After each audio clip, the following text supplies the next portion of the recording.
الحمد للہ رب العالمین۔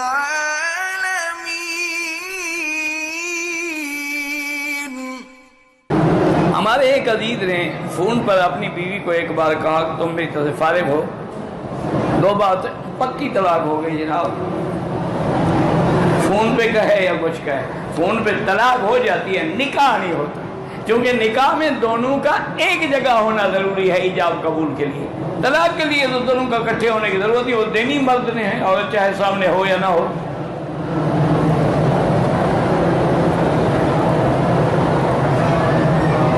جب کہیں چلتا ہے 4 بار شوہر کو بلاتے ہیں، عدالت میں نہ آئے، تو یہ قانون جو ہے انگریزی قانون ہے، اسلامی نہیں۔ اسلام میں لازماً اس کو بلانا ہو۔ اگر بالکل اخبار میں اعلان میں نہ آئے تو قاضی پھر ولی بن کے فیصلہ کر دے۔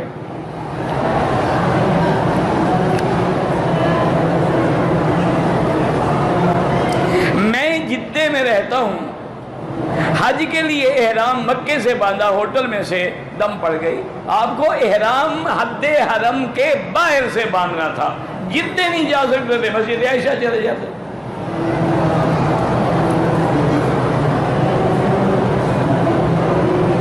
تراویح ہے یا تہجد ہے، ثنا بھی پڑھیں گے، سورت بھی پڑھیں گے، فاتحہ بھی پڑھیں گے۔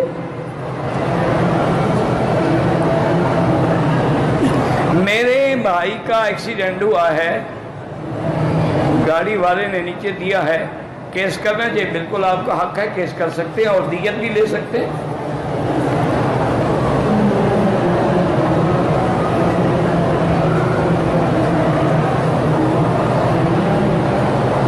اگر کسی نے اپنی انشورنس کرائی ہے اور اس میں یہ لکھا ہوا ہے کہ آپ مر گئے تو آپ کو 10 لاکھ دیے جائیں گے، وہ سود ہے، وہ حرام ہے، لیکن ان سے لے لو، غریبوں کو دے دو۔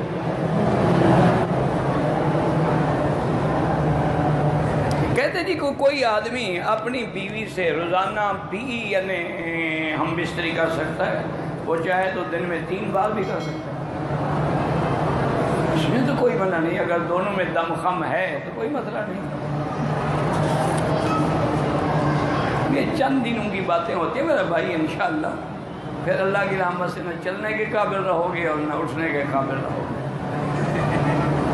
یہ یاد رکھیں، عقل بھی ختم ہو جاتی ہے کثرت جماع سے، اور قوت غریزہ بھی ختم ہو جاتی ہے، پھر آدمی بالکل ایک بیکار لاشا ہوتا ہے۔ باقی تمہاری مرضی ہے بیوی